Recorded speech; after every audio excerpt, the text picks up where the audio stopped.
मेरे प्रिय दर्शकों नमस्कार। प्रिय दर्शकों, ऋषि ज्योतिष में मैं आपका दिल से स्वागत करता हूं और आपका दिल से धन्यवाद देना चाहता हूं कि आप मेरे वीडियो बड़ी उत्सुकता से देख रहे हैं। आशा करता हूं आगे भी देखते रहेंगे। जैसा कि आपको पता है दर्शकों, मैं वास्तविक कुंडली में जो ग्रह योग है उसके ऊपर वीडियो बना करके आपका मार्गदर्शन करता हूं। वह कुंडली किसी की भी हो सकती है, आपकी भी हो सकती है, अन्य मेरे दर्शक की भी हो सकती है। आपको मेरे चैनल पर बने रहना होगा, अपनी डिटेल लिखनी होगी। कोई भी एक परेशानी के लिए वीडियो बनाया जा सकता है। जैसे आपका नंबर आएगा मैं आपका अवश्य वीडियो बनाकर मार्गदर्शन करूंगा।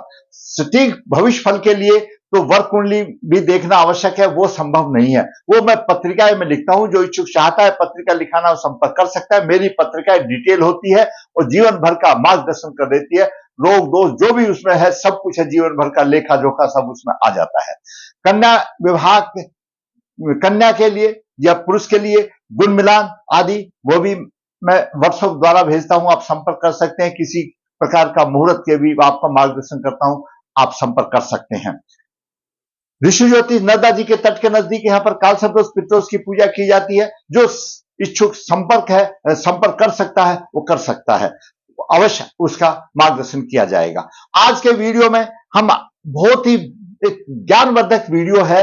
जब हमारे बच्चे पढ़ते हैं और जब हमारा बच्चा क्लास में पढ़ता है और अच्छे नंबर लेके आता है तो हमारा दिल गदगद हो जाता है कि हमारा बच्चा चाहे लड़की हो या पुरुष हो बहुत अच्छे नंबर लेकर के पास हो रहा है। और होता भी है, सभी का ही होता है। तो माँ बाप को अपने बच्चों के ऊपर गर्व होता है कि हमारा बच्चा अच्छी प्रकार से पढ़ रहा है और किसी ऐसी संगति में नहीं है और बहुत अच्छे मार्क्स लेके आता है। लेकिन जब आगे जब जीवन में चलता है और जब ग्रहों की दशा अंतरदशा जब खराब आती हैं तो फिर ये एक चीज मन में रह जाता है कि इतना पढ़ा फिर भी कोई खास फायदा नहीं हुआ। फायदा तो होता है, पढ़ाई कभी बेकार नहीं जाती, ये बात मान के सोच लो। लेकिन दूसरे कंपैरिजन में और भी बच्चे ये सोचते हैं वो फलाना लड़का इतना पढ़ा, कौन सा उसको राजपद मिल गया। इस तरह की नाना प्रकार की बातें होती है। एक को देख करके होड़ भी लगती है, एक को देख करके गिरावट भी आ जाती है। तो अच्छे अंक आने के बाद भी उसने जो सोचा था कि मैं कैसी सफलता प्राप्त करूंगा वो सफलता उसको प्राप्त नहीं हुई। क्या है ग्रह योग, वो विचार करते हैं क्या है ग्रह योग। दर्शकों, ये कुंडली के 12 भाव है। ये लगन लगने सब स्वयं का प्रतिनिधि है। लगन लगने की शुभ स्थिति होनी बहुत ही आवश्यक है। पंचम भाव शिक्षा बुद्धि संतान का भाव है। सप्तम भाव व्यवसाय का भी है और जीवन साथी का भी भाव है। नवम भाग्य भाव है और दसम भाव कर्म का भाव है, सम्मान का भाव है। और एकादश भाव आमदनी का भाव है और द्वादश भाव खर्च का भाव है, विदेश का भाव है, किसी प्रकार के दंड का भाव है। द्वितीय भाव धन का, तीर्थ पराक्रम का है। ये मैं मोटे तौर पे आज आपको बता दिया। दर्शकों, आपकी किसी भी लगन की कुंडली हो, आप अपनी कुंडली निकाल कर बैठ जाइए। आपकी किसी भी लगन की कुंडली हो, अगर पंचम भाव का स्वामी लगन में होगा तो पंचम भाव बुद्धि शिक्षा विवेक का भाव है और वो लगन में होगा, लगन स्वयं आप है तो उसकी बुद्धि विद्या शिक्षा बहुत ही अच्छी होगी और वो सत्कर्म करने वाला होगा। पूर्ण शिक्षा उसको मिलेगी और उसकी कीर्ति बढ़ती रहेगी और वह किसी भी कार्य को करने में चतुराई से करेगा, बुद्धिमान होगा अगर पंचम भाव का स्वामी लगन में हो। और साथ साथ दसम भाव राज्य सरकार का भाव है, सम्मान का भाव है, पिता के सुख का भाव है। वह भी अगर लगन में हो तो वह यशस्वी बनता है, समाज में उसको प्रतिष्ठा मिलती है, सम्मान मिलता है। अच्छा शुभ स्थिति में हो तो राजपद मिलता है और अगर अशुभ स्थिति में भी हो तो धीरे धीरे उसकी उन्नति होती है अगर दसम भाव का स्वामी लगन में हो। आप अपनी पत्रिका निकाल के देख लीजिए, आपकी पत्रिका चाहे किसी भी लगन की हो, मैंने आपको बताया पंचम भाव और दसम भाव का स्वामी लगन में हो तो श्रेष्ठ होता है, बुद्धिमान होता है, उसको राजपद वगैरह मिल जाते हैं। लेकिन ये तो इसीलिए आगे बढ़ते आगे क्या है। अब दूसरा है आमदनी का भाव और विवेश। आमदनी चाहिए, आमदनी भी चाहिए। आमदनी, अगर आमदनी के भाव का स्वामी आमदनी के भाव में ही है तो अत्यंत वृद्धि हो जाती है उसकी।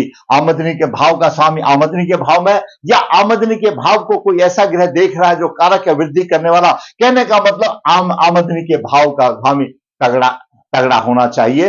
अच्छा बलवान स्थिति में हो तो अच्छा है, उसको सब कुछ मिल जाता है। और पीड़ित है तो आमदनी में परेशानी आ जाती है, अनियमित होकर के रह जाती है।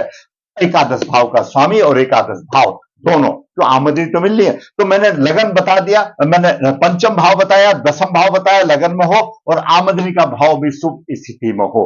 अब आगे आता है जो हम भाग्य करते का कर्म जो हम करते हैं, हम हमेशा बोल देते हैं, हम कोशिश करते हैं, और फिर हमको अगर फल नहीं मिलता तो एक ये रह जाता है कि भाई हमने अपनी तरफ से कोशिश किया लेकिन भाग्य ने साथ नहीं दिया, तो फिर भाग्य भाव आ जाता है। भाग्य भाव आ जाता है। भाग्य भाव का स्वामी अगर लगन में हो, भाग्य भाव का स्वामी या लगन में हो, तो धार्मिक विचार हो जाते हैं, उसके जातक के धार्मिक विचार होते हैं और उसकी विचारधारा आस्तिक हो जाती है। ऐसा जातक भीड़ भाड़ से भी थोड़ा सा दूर रहता है, पसंद नहीं। लेकिन अगर भाग्य भाव का स्वामी अस्त हो और पीड़ित हो, प्रभावहीन हो, तो वह भाग्य के भरोसे देखता ही रह जाता है, ग्रह आता है चला जाता है और ऐसा ही हो जाता है, भाग्य उसका साथ नहीं देता। यह भी एक बात आ जाती है। फिर आगे हम देखते हैं, दसम भाव और नौ भाव की अगर युति हो, आज हम बता रहे हैं आपकी कुंडली किसी भी लगन की हो, दसम भाव और नौ भाव की युति अगर कहीं पर भी आ रही है, अगर शुभ स्थान में आ रही है तो उतनी शुभता के देगा, शुभ में आ रही है तो थोड़ी सी कम देगा। दसम भाव और नौ भाव की स्थिति होगी तो भाग्य का सुख भी मिलता है, उसको राज का सुख भी मिलता है अगर बलवान स्थिति में है। तो मैंने आज आपको यह बताया कि लगन कुंडली कोई भी हो, पंचमेश लगन में हो और दसमेश लगन में हो, क्या प्रभाव देगा, और आमदनी का भाव अगर मजबूत हो तो आमदनी अच्छी होगी। और भाग्य नौ भाव का स्वामी भाग्य भाव में, तो वो भी मैंने आपको बताया बलवान स्थिति में होगा तो अच्छा होगा।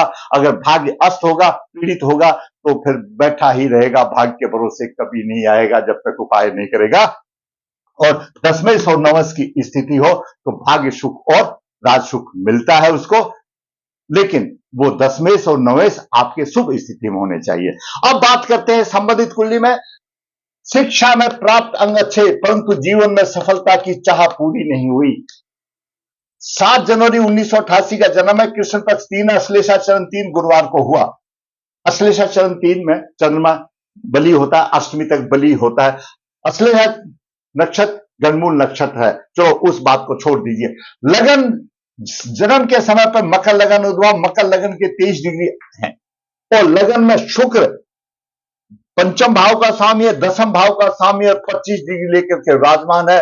और शुक्र प्रबल योग कारक है, त्रिकोण का स्वामी और केंद्र का स्वामी, और लगन में है। शुक्र प्रबल योग कारक है और लगन के अंश से 23 डिग्री, शुक्र के अंश से 25 डिग्री अंशों में शुक्र बलवान है, उदय अंश के शुक्र बलवान है। लगन में बुध 1 डिग्री 14 मिनट लेकर के, बुध की मूल त्रिकोण राशि छठी राशि कन्या राशि 9 भाव में, यानी 9 भाव का स्वामी बुध 1 डिग्री 14 मिनट लेकर के सूर्य से अस्त है, तो ये परेशानी रही, भाग्य का स्वामी अस्त हो गया। आगे बात करते हैं तीसरे भाव में राहु 3 डिग्री 14 मिनट लेकर के, गुरु 26 डिग्री 7 मिनट के, गुरु भी लगन अंश से अच्छा स्थिति में है, तो उदय अंश से उसकी प्रकाशमय किरण गुरु को भी मिल रही है और शुक्र को भी मिल रही है उदय अंश के साथ। सप्तम भाव में चंद्रमा अपनी राशि में, चंद्रमा पक्ष बलि अष्टमी तक बलवान रहता है, कृष्ण तक से 26 डिग्री लेकर के चंद्रमा भी बलवान है, उदय अंश से 26 इंच से बलवान है। 9 भाव में केतु 3 डिग्री 14 मिनट लेकर के विराजमान है, और वहीं पर एकादश भाव का स्वामी मंगल 5 डिग्री लेकर के विराजमान है, और द्वादश भाव में शनि 2 डिग्री 18 मिनट लेकर के विराजमान है। अब यहां पर दर्शकों ऐसा हुआ, लगन के उदय अंश है 23 और लग्नेश के उदय अंश है 2-18, तो इसमें बहुत फर्क है। तो ये लग्नेश मृत अवस्था में चला गया, कोई प्रभावहीन हो गया, लगन है ही नहीं। तो जब लगन उदय हो रहा था तो उसके अंश तो इतने हैं, तो कैसे होगा उस टाइम पर? तो 2-18 और 23 का बहुत फर्क है, 21 डिग्री का फर्क है। यहां पर शनि देव लगन में प्रभावी नहीं हुए लगन के लिए, और द्वादश भाव में लग्नेश चला गया, प्रबल पितृदोष बन गया। दूसरी तरफ मंगल चतुर्थ भाव का स्वामी है और एकादश भाव का स्वामी मंगल एकादश भाव में, मैंने आपको बताया था एकादश भाव का स्वामी शुभ स्थिति में हो तो धन अच्छी आमदनी करने वाला होगा, अपनी राशि में है, अच्छी आमदनी करने वाला होगा। लेकिन राहु की 9 दृष्टि से, राहु की 3 डिग्री है, मंगल की 5 डिग्री है, उसको भी पीट रहा है, वो भी रही। पहली बात तो उदय अंश में कमजोर आ गया, 23 डिग्री और 5 डिग्री 18 डिग्री का फर्क पड़ गया, उदय अंश में कमजोर आ गया, और कमजोर होते हुए भी राहु ने उसको पीट दिया और भी कम हो गई। पहले ही कमी मिली, फिर राहु ने पीट दिया और भी कम हो गई, मंगल भी पीड़ित हो गया। मंगल अगर यह बलवान होता है तो चतुर्थ और एकादश भाव का स्वामी बलवान होता है, आमदनी में वृद्धि करता है। आपका चतुर्थ और ऐसा है बलवान है तो आमदनी में वृद्धि होगी, माता भूमि मकान का अच्छा सुख होगा, बुद्धि का श्रेष्ठ लाभ होगा, संतान सुख भी मिलेगा, उसको प्रभावी होगा। और क्योंकि स्त्री जाति में मंगल है, प्रभावी होगा। परंतु पैतृक संपत्ति में परेशानियां तो जरूर आएगी और शत्रुओं पर भारी होगा। अगर आपका मंगल आपकी कुंडली में यहां पर एकादश भाव का मंगल है और बलवान स्थिति में है तो ऐसा होगा। बाकी आपकी कुंडली में एकादश भाव का स्वामी शुभ स्थिति में है और एकादश भाव शुभ स्थिति में है तो आमदनी के वारे किनारे हो जाए। इसमें परेशानी ये आई कि मंगल एकादश भाव का स्वामी है, राहु से पीड़ित है, अंशों में कमजोर है, उदय अंश से इसमें 18 डिग्री का फर्क है, कम होते हुए भी पीड़ित हो गया। यहां पर इसमें पीड़ित आ गई, आमदनी का भाव भी पीड़ित है और भावेश भी पीड़ित है।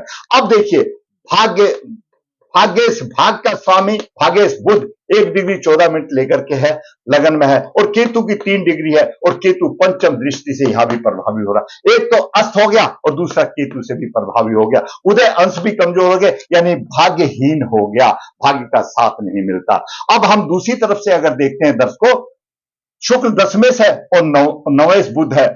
शुक्र और बुध की यहां पर लगन में एक ही स्थिति है।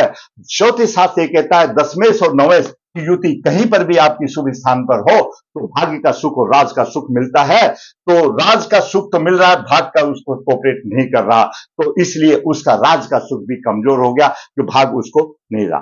दूसरी बात दर्शकों, आगे देखते हैं दशा। शुक्र की दशा खत्म हुई और सूर्य की दशा आ गई। दशाओं में अंतरदशा भी जैसे अशुभ आएगी तो सुफल मिलेगा। सूर्य की दशा 3-1-20 से चल रही है और 3-1-26 तक 6 महीने तक रहेगी।